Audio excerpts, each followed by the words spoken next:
Welcome to today's class. Today we are continuing the same fluid motion, that is mechanical properties of fluid, and it is lecture 4 today. Okay. So far we have studied something related to viscosity. We have already said that we have taken a liquid into three different layers, and relative motion between the layers could resist the motion of any object which is placed in certain type of liquid, and such type of liquid is called viscous liquid. And we have already derived a formula for force of viscosity, and that is called viscous force. Okay. And after that we have seen what is the unit of that. It is unit is, I am just reviewing the same thing. The coefficient of viscosity is written by this beta. Unit is Newton meter minus 2 second, or this is in MKs, and in CJs it is Dine centimeter minus 2 second. In CJs it is called coils. Okay. And if difference between the two is just 10, this Newton meter minus 2 second is 10 times more than this. Therefore this is sometimes called as decapoise. This is also another name of that. And dimensional formula of this, once Newton is converted into kg meter second minus 2, then we have this as the dimensional formula. This is all about the viscosity, and just continue this. There are many formula and laws for viscosity also. One of them is Poiseuille's law. You know, Poiseuille was the main person. Poiseuille and so they were the main person who studied the viscous liquid in a very meticulous way. And in that way, we will just see what is Poiseuille's formula.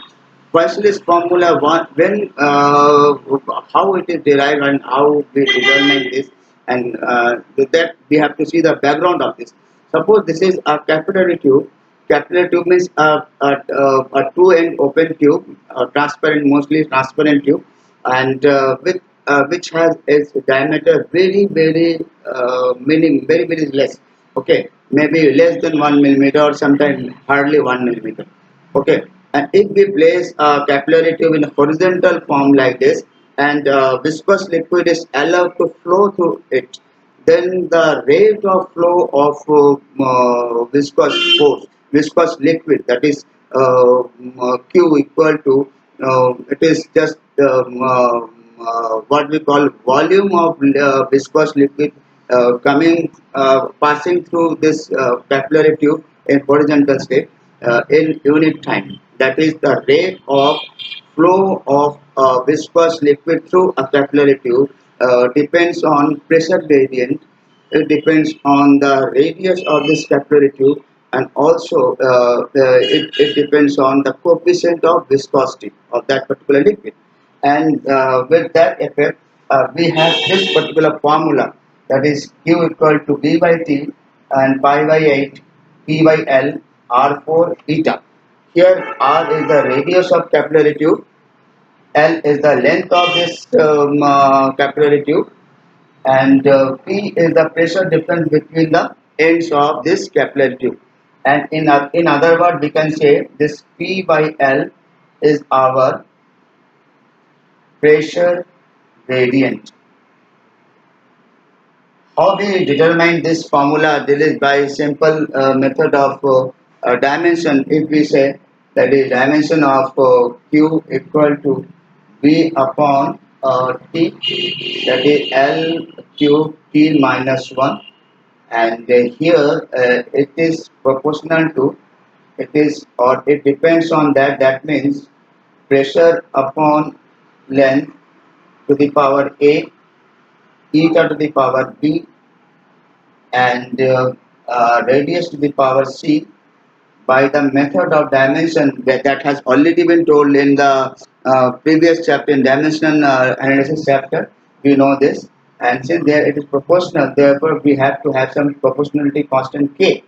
Okay, ये इस तरीके से आपको निकालना पड़ेगा dimensional method से, ये derive करना पड़ेगा, and ultimately we get this type of formula.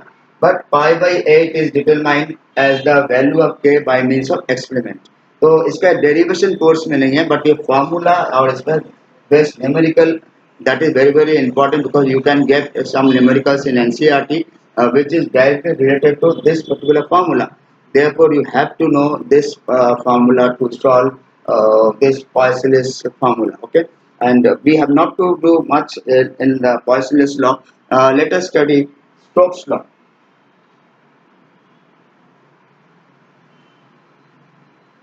What is Stokes law states?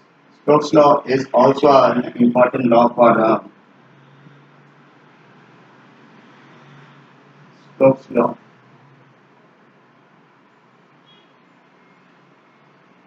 The viscous liquid as spherical solid are is allowed to um, pass through this viscous liquid.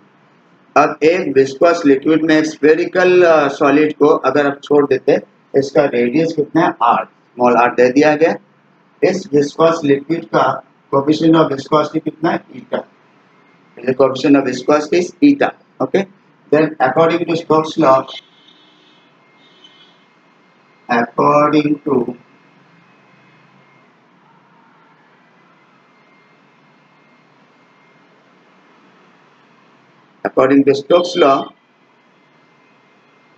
the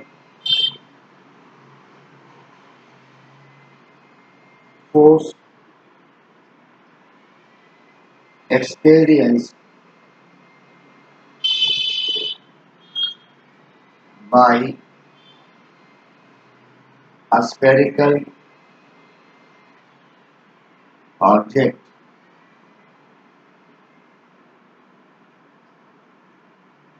which moves through a viscous liquid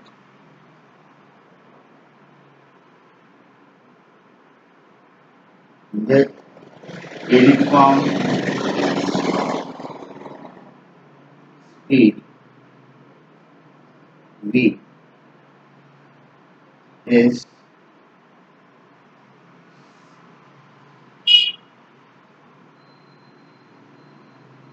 I am again repeating what I have just said.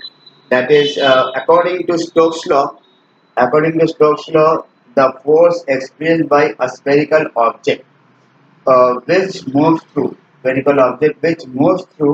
a viscous liquid with a uniform speed.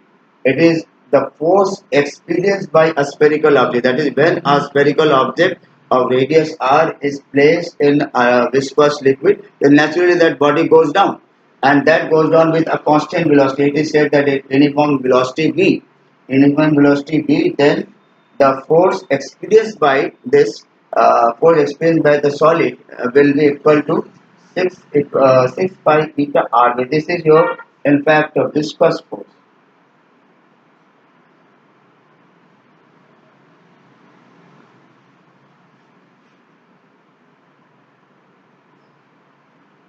This is viscous force experienced by the spherical object which moves through a viscous liquid with uniform velocity v is given by this.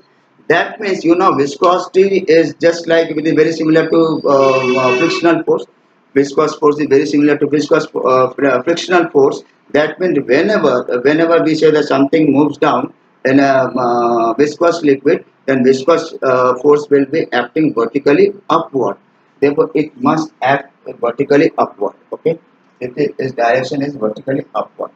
Well, now viscosity को लेकर हम लोग एक formulation तैयार करते हैं that we call as terminal velocity with the help of this viscous force. We will have some derivation for that.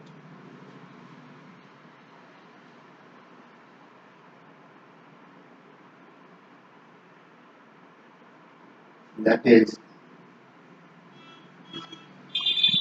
terminal velocity.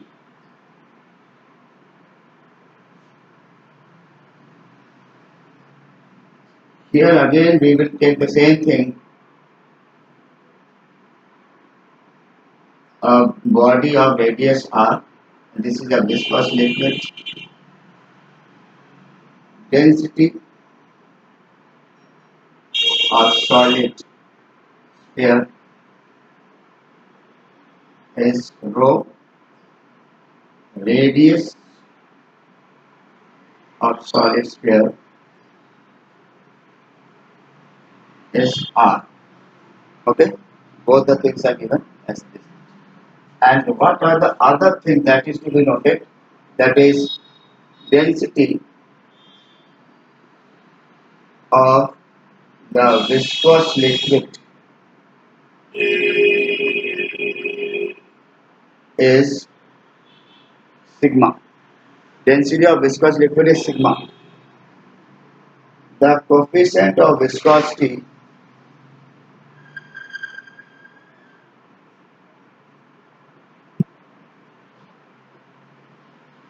is eta. इतना कुछ दे दिया गया.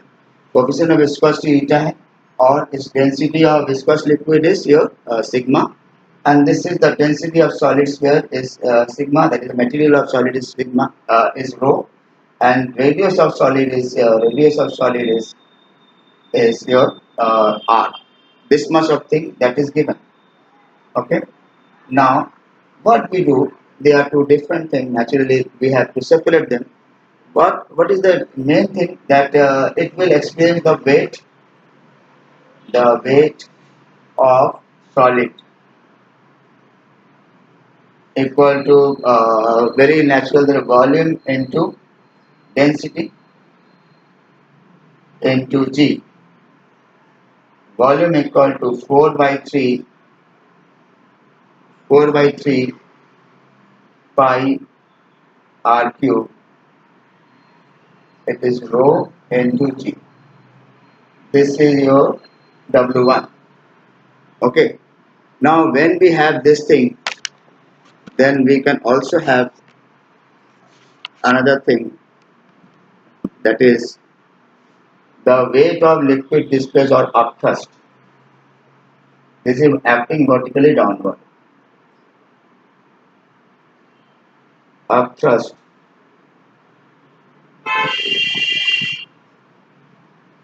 W2 equal to weight of liquid displacement, volume of liquid displaced, that is V, that will be same, but density of liquid will be taken now. Density of liquid is this much, viscous liquid is sigma into G. 4 by 3 pi r cube into G. Sigma into G. That much of thing. Okay. After getting this, then what is the resultant thing? And then the net force, net downward force,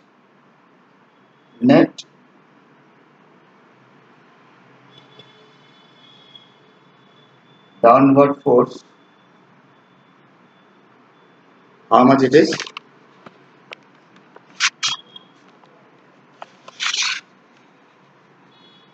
Net downward force is W1 minus W2. Okay, W1 minus W2, that means 4 by 3 pi r cube G, and here we have rho minus sigma. This is your W.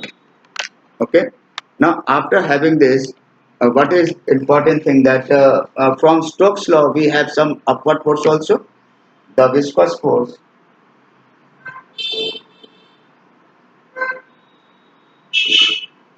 acting on the body F equal to 6 pi eta RV.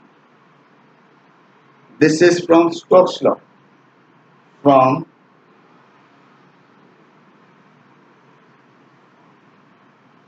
Stokes law. Okay, and we have already said what is Stokes law. That is, whenever a solid is allowed to pass through a viscous liquid, then it experiences an upward force or viscous force, that is given by 6 pi eta RV. Sorry, Stokes, the entire Stokes is itself is the name of a person, so we take inverted comma after S. Okay, this is what we call from Stokes law. We have this. Now this is the W is the net force acting on the body, and F is the it is downward, and F is the upward force. In case this force F this force F is equal to this force F is equal to the net downward force. F equal to net downward force. F is upward force, viscous force, and W is the net downward force. If they are equal, then what will happen? Net force on the body will be zero. भाई जितना उस पर नीचे आएगा उसका wait नीचे की ओर act कर रहा है, अब थ्रस्ट ऊपर की ओर एक्ट कर रहा है, दोनों का रिजल्टेंट हमने नीचे की ओर कहा. क्लियर. अब क्वेश्चन क्या है कि जब हम लोग कह दिया, after this what happen, we can very easily say one thing that strokes law क्या है ये हमने बता दिया. और स्ट्रोक्स लॉ से ये बताइए ऊपर की ओर है क्योंकि इसका बॉडी का मोशन तो नीचे की ओर ही होगा. एक सॉलिड को छर्रा को आप नीचे छोड़े, विस्कोस लिक्विड, विस्कोस लिक्विड कौन सा है? जैसे हनी, जैसे ग्लिसरीन है, और जैसे चिटा टाइप के जितने भी लिक्विड होता है, all those solid which have some sticky like glycerin, like honey, okay, there are even mercury, we can sometimes we can say there are many such things, such liquids, grease. Whenever some object is placed, it is not directly moving down, but it always takes some upward type force other than ordinary upward force. Okay, and that is called viscous force. यहाँ पे क्या क्या net viscous force is equal to the net downward force, then total force on the body becomes zero, then acceleration will be zero, then body will come down with the constant velocity. Okay, remember, you can just write down this thing.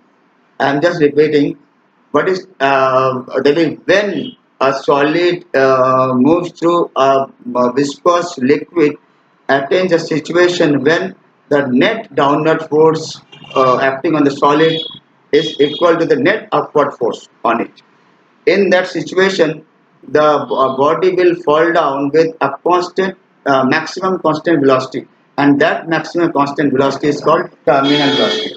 Okay, that means terminal velocity is the maximum constant velocity when the acceleration of the body becomes zero. Okay, in a viscous liquid. ये तभी ये terminal velocity आएगा. हर जगह terminal velocity नहीं आएगा, इस जगह terminal velocity है. Okay, and that I am just giving a enlarged view of that. That is, terminal velocity is the maximum velocity of a body. Of course, that you have to write yourself because notes have to be made by you. Okay, that is whenever a solid is allowed to pass through a viscous liquid, the maximum constant velocity when the acceleration of the body becomes zero. Okay, then the body falls down with zero acceleration and with a constant velocity. That constant velocity, that is maximum constant velocity, is called terminal velocity. Okay, and here you can see the what are the different data. That is, density of the viscous liquid is sigma, and coefficient of viscosity is eta, and also viscous force is given by Stokes law, 6 pi eta RV. And here also you can see that is the upward force is 4 by 3 pi r cube rho, sigma rho g, that is downward, and after this is downward force, weight of the solid. After this is 4 by 3 pi r cube sigma into g, and here you can see the net downward force is given by W equal to W1 minus W2, and that is 4 by 3 pi r cube g rho minus sigma. This is general thing we have observed, and there very naturally you can get a relation between them.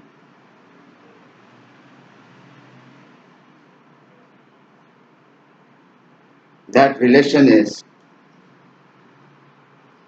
F is 6 pi eta RV equal to 4 by 3 pi r cube g rho minus sigma. This pi cancel out. Therefore, V comes out to be here it is yes 2 by 9 r square g rho minus sigma upon eta. This is the formula or derivation for terminal velocity. Okay, and after doing this terminal velocity thing, we must know what are the different kinds of motion. That is because next thing, in next lecture, we will definitely have the basics of our streamline motion, and for that basics of our motion of liquid, that is maybe streamline motion or turbulent motion, etc., and that will be discussed in Bernoulli's theorem, continuity theorem, and their application. That will be part of our next lecture. Okay, I am just giving a slight demonstration of how this type of motion that takes place, whether it is the case of streamline motion or whether it is the case of turbulent motion, because they are very important in that point of view when we discuss Bernoulli principle and continuity theorem. Okay, and I am just giving a slight demonstration of that. Now we have to discuss what is streamline motion. Streamline motion is that when a liquid flows through a pipe or any other thing in such a manner that each the path of path shown by each of the particle is followed by its next particles in a row. That means there is always some sort of the thing that each particle follows the path shown by its own preceding particles. Okay, its predecessor, and also it has the same speed, same path as well as same speed. It passes through a certain point with the same speed in the same direction with the same path. Okay, that we call as, that is when a liquid, we have said when a liquid flows in such a manner that each particle of the liquid uh, each particle of the liquid passing a given point moves along the same path and has the same velocity as its predecessor. Okay, uh, the flow is called streamline motion. That we have already said. What is streamline motion? Streamline motion is that when a liquid flows in such a manner, when a liquid flows in such a manner that each particle of the liquid passing a given point moves along the same path and has the same velocity as its predecessor, and such motion is called streamline motion. Similarly, we have turbulent motion. It is just reverse. Here the path is very zigzag. The liquid does not follow any definite direction, any definite path, and each it is in the combination of bundles of streamline motion putting together. Therefore, there are crisscross and many other events that takes place. Okay, this streamline motion is an ideal condition which we will discuss as in the form of ideal liquid in next lecture. But let us see that how exactly that streamline motion could be practically demonstrated here.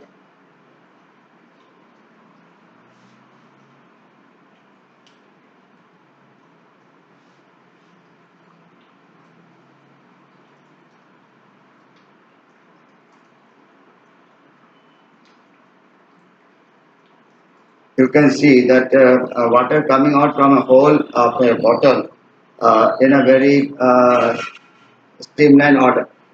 This is what we call the streamline motion. That is very easily observed in the form of this laser ray.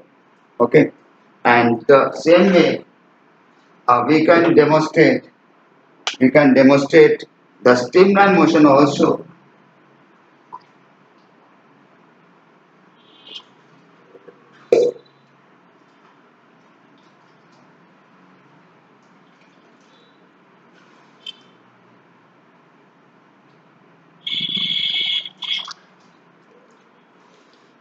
Here we can see bundles of zigzag path of liquid rays which are just coming out of that particular vessel. and this is how we have demonstrated practically that what type of thing is streamline motion and what type of thing is turbulent motion. Okay, and we will take in the next lecture what is Bernoulli principle and what is continuity theorem and what are the applications of Bernoulli theorem. With that we have completed. Okay, thank you.